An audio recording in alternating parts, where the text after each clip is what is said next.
Canada's Navy faces a crisis. Its aging Victoria-class submarines, bought second-hand from the UK, are now more often in dry dock than at sea.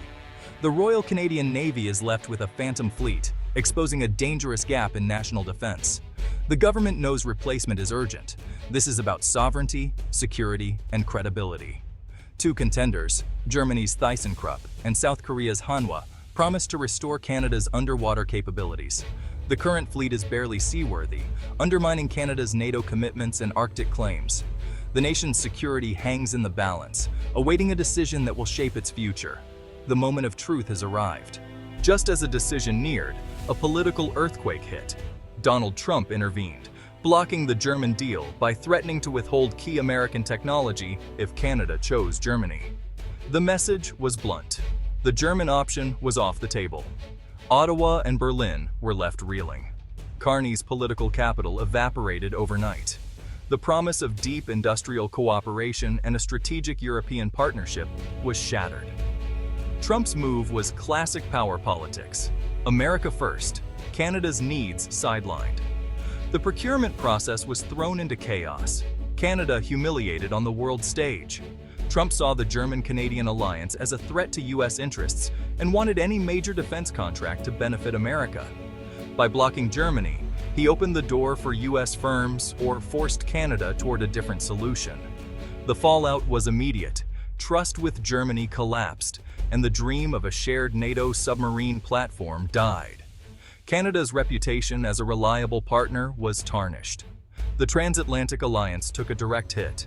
Trump drew a line in the sand, leaving Canada's defense strategy in tatters. The government was forced back to square one. Prime Minister Carney was cornered. Trump's blockade left few options. Defying the U.S. risked a trade war and loss of military tech. Carney's team scrambled for damage control, holding emergency meetings and reaching out to allies. But time was running out. The Victoria-class subs were failing fast. Carney's only move: pivot to South Korea's Hanwha Ocean, but from a position of desperation. Canada's sovereignty and credibility were on the line. The collapse of the German deal devastated Canada's economic ambitions. The partnership with TKMS promised to revive shipbuilding, create thousands of jobs, and inject billions into the economy. Trump's intervention erased that vision overnight. Canadian companies lost contracts and investments froze. The dream of becoming a submarine technology hub vanished. Strategically, the loss was just as severe. The German proposal offered deep NATO interoperability, streamlining training and operations. Now, Canada faced isolation and higher costs. Diplomatic fallout with Germany was significant. Trust was broken. Canada's reputation as a sovereign, reliable partner suffered. The incident showed Ottawa's defense policy could be held hostage by Washington. The German dream was dead, and its loss would haunt Canada for years. With Germany out, all eyes turned to South Korea's Hanwha Ocean. Suddenly, Hanwha held all the cards. Canada had no leverage. The cost would rise, and promises of technology transfer and local jobs were up for renegotiation. Carney's government had to secure a deal at any cost to avoid a total collapse. Hanwha's KSS-3 submarine is advanced, offering new offensive capabilities, but integrating it would require a complete overhaul of doctrine and infrastructure. It wasn't the seamless fit the German option promised. Canada was now considering a submarine that might be more than it needed, simply because it was the only option. A deal with South Korea would deepen Indo-Pacific ties, but strain transatlantic relationships. The choice was no longer about the best submarine, but about salvaging geopolitical alignment. The unforeseen opening for South Korea reshaped Canada's strategy. The government faced a new set of challenges and risks. The stakes had shifted dramatically. Canada's future now hinged on a single, imperfect option. Canada's Arctic sovereignty depends on a capable submarine fleet. The new subs were meant to patrol under the polar ice cap, a technical challenge requiring specialized design.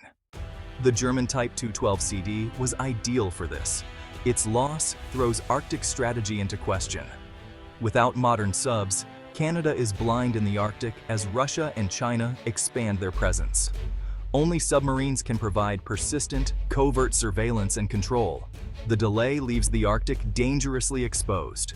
The KSS-3, while advanced, wasn't designed for under-ice operations. Costly modifications would be needed. Canada risks compromising on critical capability in its haste to secure a deal.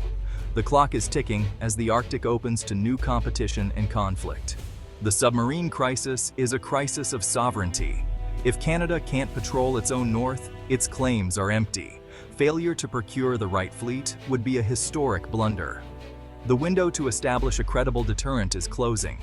The government must not sacrifice Arctic security for expediency. The consequences will echo for generations. The submarine saga has left Canada adrift. The most important defense procurement in a generation is in disarray. The economy faces the fallout of a collapsed deal. Carney's government appears weak, outmaneuvered by the US. Canada's limited leverage is exposed. Rushing into a sole-sourced deal with South Korea risks overpaying for a sub that may not fit, while sacrificing industrial benefits. Delaying further isn't an option. The Navy can't wait.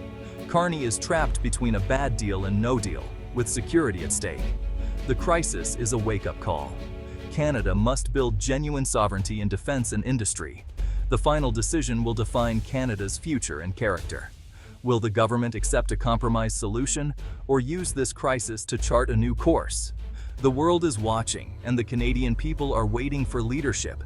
The choice will shape the nation for generations.